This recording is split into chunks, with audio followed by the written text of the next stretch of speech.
Et bonsoir à tous, vous êtes sur Retour Critique, l'émission où on va parler d'un jeu de rôle, on va en parler en détail, c'est un jeu auquel on a joué, c'est un jeu qu'on a apprécié, et surtout c'est un jeu qui est disponible dans le commerce. Vous ne l'avez pas vu venir, mais cette fois-ci, j'ai un invité très spécial que vous ne connaissez pas, Pierre du Club Calliope. Bonsoir tout le monde.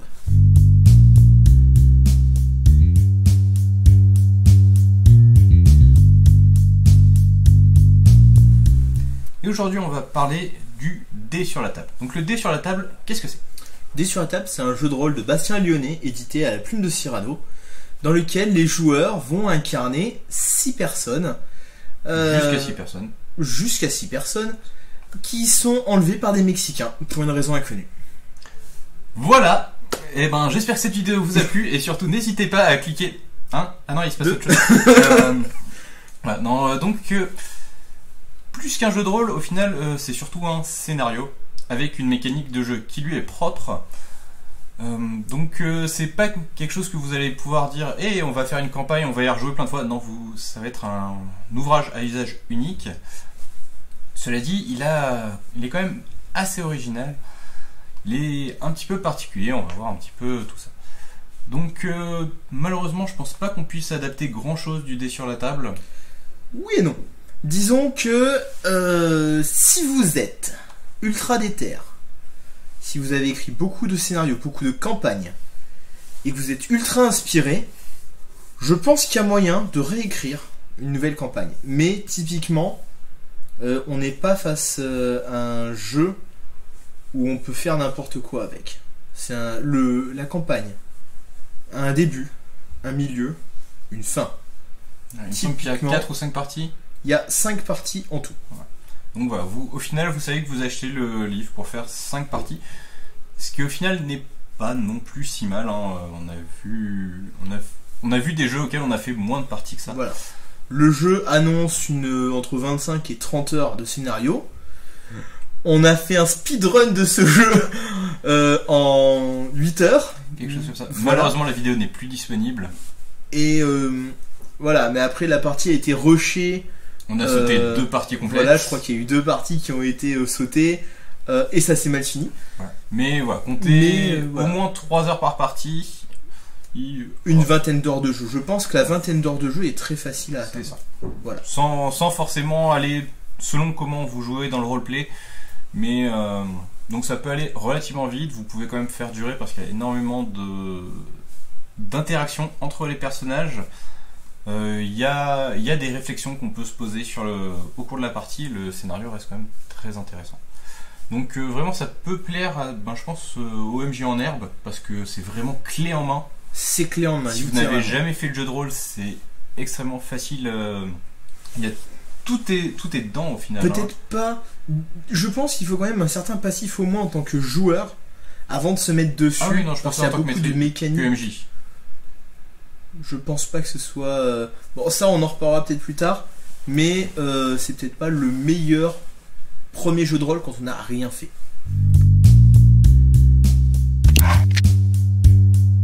Donc son univers. Univers contemporain. Univers contemporain. Mais je dirais un univers... États-Unis, baie de San Francisco.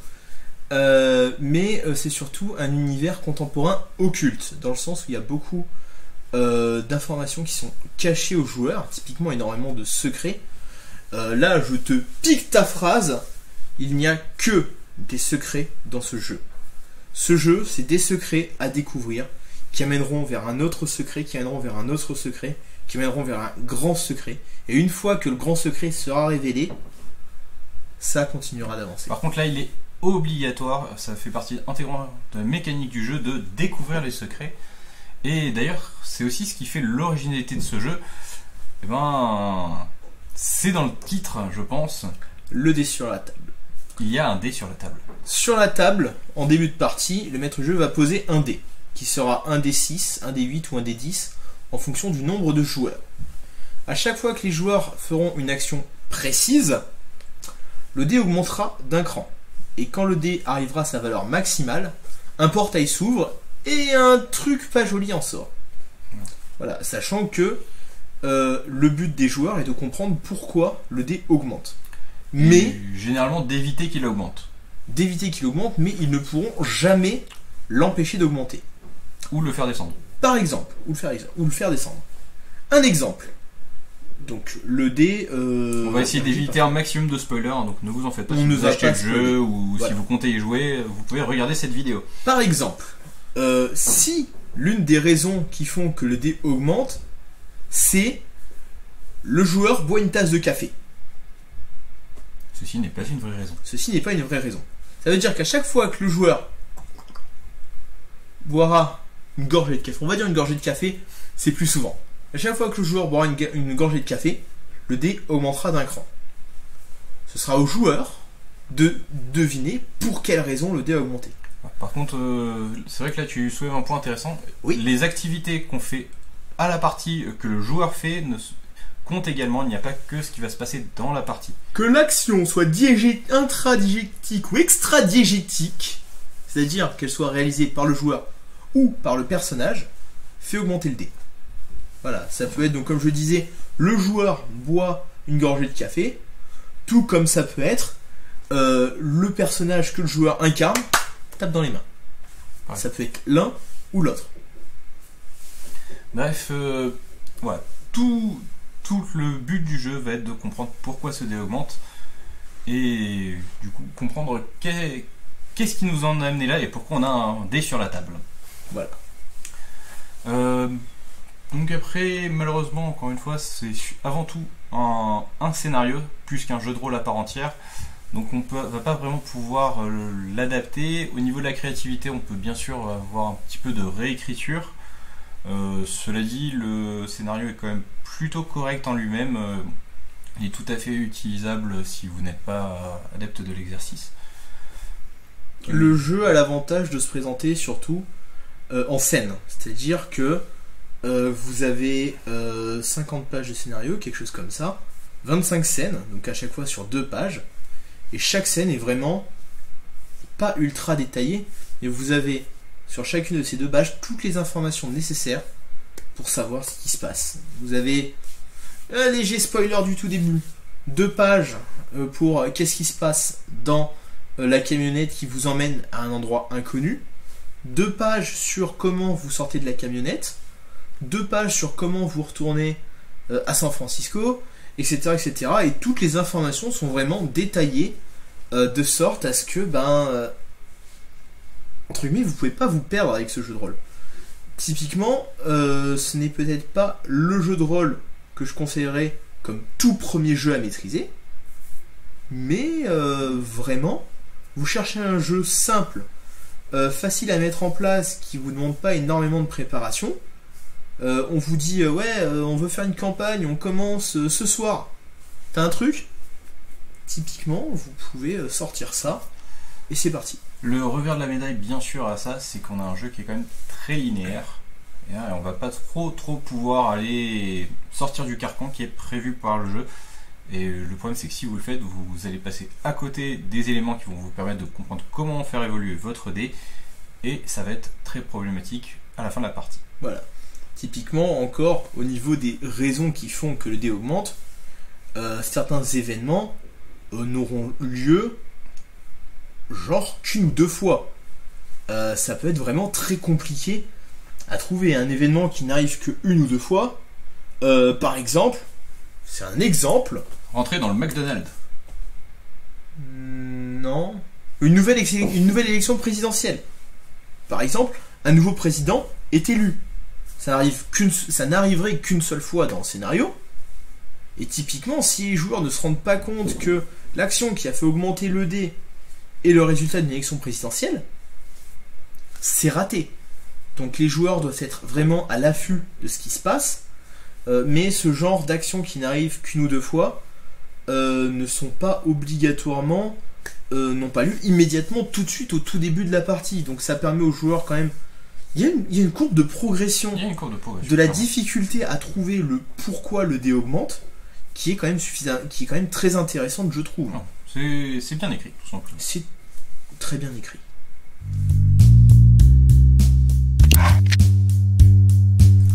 Et donc, système de jeu.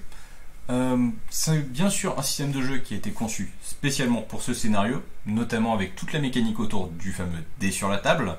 Cela dit, c'est quand même un système de jeu qui va mettre principalement l'accent sur les personnages. Et donc, ces personnages, qui sont-ils? Qu'est-ce que pourquoi? Alors, ces personnages, nous avons Jorge Salinas, ou Jog, pour ceux qui ne savent pas parler espagnol. Donc le jeu ne se joue qu'avec des prêts tirés et ces personnages on ne peut pas faire de création de personnages étant donné qu'ils ont tous un lien important avec l'histoire. Voilà. Ou alors il faut refaire le tout, mais bon, ça, c'est au maître du jeu de s'en occuper. Donc Jorge, qui est cascadeur pour la télévision. Nous avons Emmanuel Salinas, sa sœur, qui est journaliste au El Paso Double. C'est vrai que ça aussi, on a des liens familiaux qui sont importants dans l'histoire. Nous avons Anthony Mark Toffin, qui est donc un flic ripou rendant service à la mafia et à son portefeuille. Ceci fait partie de sa présentation, hein. Il n'y a pas de spoiler sur cette information. Absolument pas, voilà. Donc nous avons John Toffin, qui est athlète et ancienne star des JO. Nous avons John Toffin, oui. Nous avons Mary Callaghan, génie des drones et développeuse de prototypes pour l'armée. Et sa sœur qui est à peu près dans le même corps de métier. Lydia Callaghan, une chanteuse de black metal sataniste. Voilà. Donc on a tous ces persos. On a tous ces persos, donc 6 persos en tout. Donc sachant que c'est assez rare pour le souligner, mais le jeu est très facile à jouer avec 6 persos. Clairement. En général, plus on met de joueurs sur une table de jeu de rôle, plus ça devient le bordel.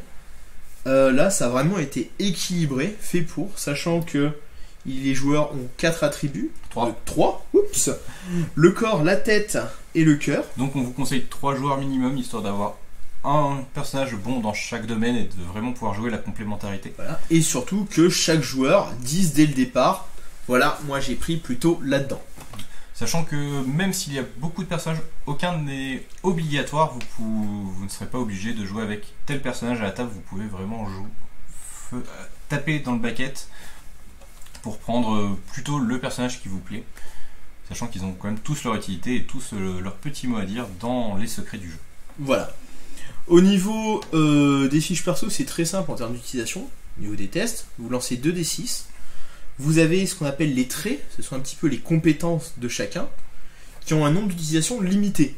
Par exemple, pour Lydia Callaghan, ses traits, donc ses compétences, sont chanteuse bête de scène, avec 3 utilisations, pogo de heavy metal, avec 2 utilisations, persévérante, avec le même nombre d'utilisations, thèse en histoire du satanisme au 19e siècle, avec une utilisation. Bien sûr, les traits doivent être utilisés dans des façons logiques. Si vous ne pouvez pas utiliser thèse en histoire du satanisme lorsque vous faites un combat, malheureusement, ça ne vous aidera pas. Voilà. Et enfin, l'attribut tatoué, avec une utilisation. Ouais. Pareil, l'attribut tatoué est à justifier. Vous pouvez très bien utiliser ça pour intimider quelqu'un. Et t'as vu mon tatouage de licorne, voilà. Ou alors, vous pouvez très bien aussi utiliser ça pour draguer. T'as vu mon tatouage de Howard Phillips Lovecraft? Magnifique, hein. Voilà. C'est sur justification, au maître du jeu de décider si ça fonctionne ou pas. Mais en général, la règle, c'est en une phrase. Sinon, c'est capillotracté. C'est écrit dans les règles. Donc voilà, on lance 2d6, on va ajouter notre attribut, éventuellement un trait, éventuellement notre bonus d'héroïsme qui est un petit point d'héroïsme, voilà, qui donne plus 4 au test. Après, on a une marge de réussite qui est annoncée par le maître de jeu, donc on sait de suite si notre action est faisable ou pas. Voilà. Sachant que 2d6, si ça fait 2-6, réussite critique, 2-1, échec critique, bien entendu, comme d'habitude. Bien sûr. Donc voilà, au final on a un système de jeu qui est relativement simple, qui est très très efficace. Nos fiches de perso, va également avoir donc un petit background de quelques lignes qui est suffisamment si vous voulez faire du ERP, mais si vous êtes plutôt dans l'action directe, vous comprendrez quand même un petit peu les motivations de votre personnage. On a également des contacts qui seront à usage limité, mais qui pourront vous servir dans la partie pour réussir à glaner certaines informations, voire à récupérer des choses auxquelles vous n'avez pas accès autrement parce qu'il vous manque tel ou tel personnage à la table. Et à récupérer des traits. Et à récupérer des traits aussi, qui vont nous donner des bonus. Et donc on a aussi toute cette histoire de traits. On va pouvoir créer nos propres traits, étant donné qu'on a un certain système de progression quand on va passer d'acte en acte dans la partie. Voilà. Ensuite, donc, il y a un système de combat qui est extrêmement intéressant, je trouve, qu'ils appellent le système du momentum. Pour faire simple, tant que vous réussissez, vous continuez. Vu qu'au final le jeu est très moderne et se veut un petit peu nerveux, on peut penser un peu à la fusillade où ça va être ceux qui ont l'ascendant tirent, puis lorsqu'ils le perdent pour recharger, ben les autres vont prendre l'avantage et du coup on va avoir toujours cette tension, tout va d'un côté puis de l'autre. C'est quand même assez bien foutu. C'est efficace d'ailleurs. Sachant qu'il y a un système d'adrénaline, de casse d'adrénaline, qui permettent de forcer la récupération du momentum. Voilà. Ensuite donc on a le système du dé, mais on va peut-être le garder sous silence. On va le laisser sous silence. On vous laissera découvrir par vous-même comment ça marche. Mais chaque découverte d'une des raisons d'augmentation du dé donne des pouvoirs. Ça, je pense qu'on peut très rapidement en parler. Je vais en donner 2-3. Ouais, peut-être le premier seulement. Le premier, parce que vous l'aurez, de toute façon. De toute façon, vous allez l'avoir vite. C'est un effet de relance qui permet, en forçant l'augmentation du dé, de relancer ces 2d6. Voilà. Et après, il y en a tout un tas d'autres. 9 en tout. Mais voilà, toujours une interaction avec ce fameux dé. Voilà. Un peu plus tôt, on avait parlé de portails qui s'ouvraient quand on se démonte. On a plusieurs choses qui peuvent sortir de ce portail. Voilà. Et du coup... La première chose qui en sortira, c'est un démon de 3 mètres. Avec des cornes. Voilà. Après, bon, ça peut être des gaz, ça peut être un incendie, etc., etc. Nous ne révélerons pas tout ce qui est dedans, parce que c'est vraiment un jeu à secret, et ce serait criminel de vous dire tout ce qui se passe dedans. Voilà. Et donc ce qu'on trouve dans le commerce, eh ben c'est simple, on trouve le livre. Le livre. Et c'est assez normal, c'est tout. Par contre dans le livre, voilà, il y a absolument tout ce dont vous avez besoin. Il y a les fiches de personnages, vous avez les aides de jeu, les aides pour le MJ. Vous avez tout ça d'aides de jeu. Vous devez avoir au moins 16 fiches d'aides de jeu. Vous avez les fiches perso, vous avez le résumé des règles, vous avez les petites feuilles pour pouvoir noter la liste des pouvoirs débloqués. Vous avez tout un tas d'aides de jeu. Vous avez des articles de journaux, des cartes, vous avez des cartes, des photos. Vous avez des photos des lieux que vous explorez, encore des cartes. Bref, le jeu est complet. Voilà, il y a la seule petite chose peut-être qui nous manque, c'est toutes les aides en maître de jeu. Ça aurait été bien qu'elles soient sur un dépliant pour faire un mini écran plutôt qu'une feuille à part. Mais il faut pas oublier que le jeu est pas très cher, il coûte 30€. Un écran, ça coûte une certaine somme. Oui, bien sûr. Mais... On aurait bien aimé au moins l'écran format PDF, rapido. Mais voilà, c'est vraiment pour être tatillon. Voilà. Mais j'ai par contre une chose à gueuler sur ce bouquin. L'édition est dégueulasse. Je suis désolé, mais ce format-là, c'est illégal. C'est illégal. En plus, les fiches que j'ai fait plastifier, là, vous avez un petit rabat. Les feuilles étaient là-dedans. Hop, et sous blister, c'est-à-dire que ça a défoncé complètement, ça a totalement, le livre est encollé, ça a totalement défoncé la colle ici. Ce rabat ne sert strictement à rien. Ça fait un marque-page. Ça fait un marque-page, ouais, mais bon, le marque-page, ça défonce totalement. Ça défonce le truc du livre, là, j'en perds mon latin. Oui, c'est vrai que si vous tenez à vos livres, en termes de livres, en termes d'objets, c'est un peu dommage. C'est vraiment dommage. C'est vraiment très dommage. Voilà, à la limite, il n'y aurait peut-être pas eu ces aides de jeu qui étaient calées là-dedans. Bon, ça aurait moins défoncé le bouquin. Mais même moi, à titre personnel, je suis habitué, j'adore le format classique du format A4 ou A5.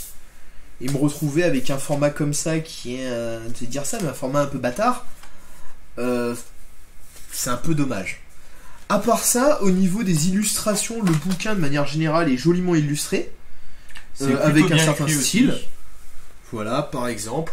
Je sais pas si ça va se voir. Qui peut. Un petit peu. Voilà, non, mais au niveau des dessins, des illustrations, c'est très sympa. Ouais, le contenu du livre, on n'a pas vraiment grand chose à lui reprocher. C'est Voilà. illustré, c'est clair, c'est simple et concis.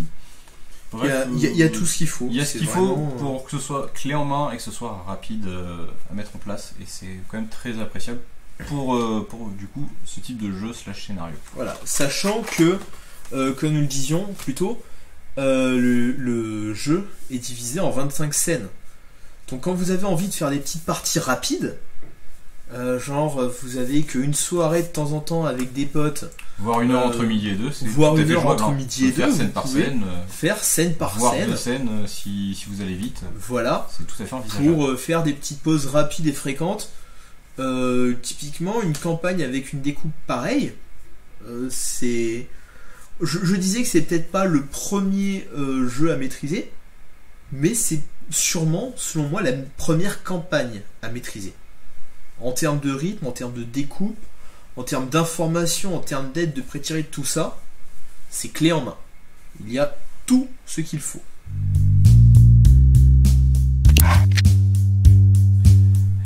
Et donc, notre conclusion, qu'est-ce qu'on pense de ce jeu c'est un jeu qui est bien, en soi. Très bien même. La campagne est sympa, c'est bien écrit, la mécanique est intéressante, elle donne envie d'en savoir plus. Après, bien sûr, on va être limité au niveau de la durée de vie parce que malheureusement, le jeu n'est faisable qu'une fois. Cela dit, je pense que ça vaut quand même son investissement parce que c'est une campagne qui est intéressante. 30 euros, voilà, disons qu'il y, Même a pas. des livres de base sans scénario ou juste avec un petit scénario d'intro de 4 heures qui coûte plus cher que ça. Bien sûr. Voilà, honnêtement, dedans vous avez tout, vous avez le système de règles, vous avez l'univers, vous avez les secrets, vous avez un scénario de 50, une campagne de 50 pages. Il y a tout à 30 Vraiment, euros, c'est. Si vous n'avez jamais maîtrisé, enfin si vous n'avez jamais acheté de jeu de rôle, vous avez peut-être fait que des kits d'initiation, des choses comme ça peut être un très bon premier investissement. Le système de jeu est facile à comprendre, il est facile à mettre en place, le jeu est facile à comprendre et à mettre en place. Ça pourra vraiment, je pense, vous aider à progresser en tant que maître du jeu si vous n'avez quasiment jamais maîtrisé avant.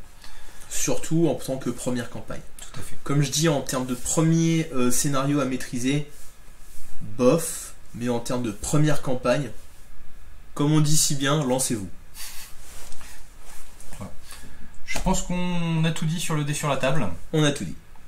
Donc si cette vidéo vous a plu, n'hésitez pas à cliquer sur des boutons qui sont sur votre écran afin de savoir quand sortiront les prochaines vidéos. Si vous avez envie de prendre le jeu, n'hésitez pas à cliquer sur le lien dans la description pour l'acheter chez notre partenaire, comme ça vous allez pouvoir nous payer des cafés. Ouais, c'est bien le café. Et sinon, je vous dis à la prochaine pour un prochain épisode de Retour Critique. Ciao.